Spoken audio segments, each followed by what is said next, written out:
like for instance, the guys that I was running with, I mean, you name it, they were doing it. In the tough streets of Canada. You wouldn't think.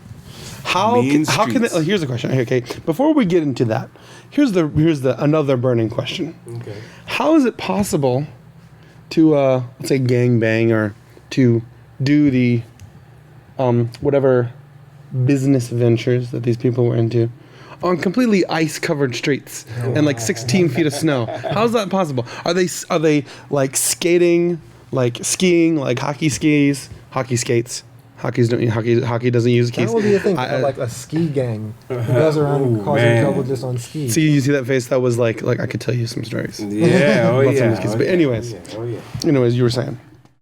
I was gonna play around and say that you can't get your driver's license unless you know how to drive on ice in Canada, but that just wouldn't be true. So we won't. You really shouldn't have a driver's license unless you know how to drive on ice. I would beg to differ. Really? I would beg to differ. So you think that we can just what you're saying? I'm gonna go ahead and just presume is that you want just hundreds of people driving crazily on the ice that don't know how to drive and just.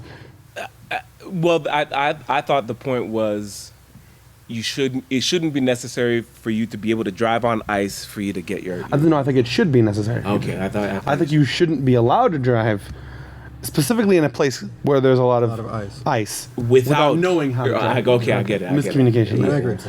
I was gonna go like, oh, okay, wow. So you're saying you like car accidents? Yeah, because that's what people are gonna clip out of this. That's the only point they're not gonna hear. Anything. You like car accidents? Headlines: Nana Kwesi Oposu Ashong says he likes car accidents. And you said that name. You said it pretty well. I'm not gonna listen. I'm not even gonna attempt. Don't even attempt. So, I kind of want to get back to what you were saying because you were starting to make a point there, where you were talking about how your upbringing affected you around the people because you're talking about the people around you doing certain things.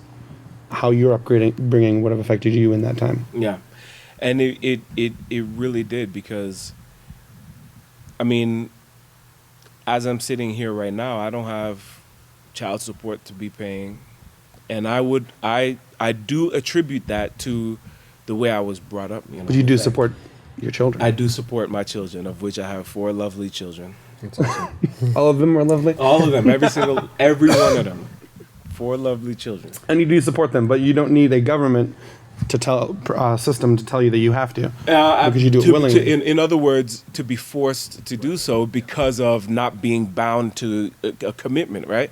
Which that's what occurs when people engage in illicit interaction and all of those. Listen, guys, we are doing great things here at the Lamplight Productions, and you can be a part of it for the low price of $0. And 0 cents, because all you gotta do is subscribe, ring the bell, ding dong, you can't go wrong, or don't. It's a free country, do whatever you want. Though I don't know how you can live with yourself.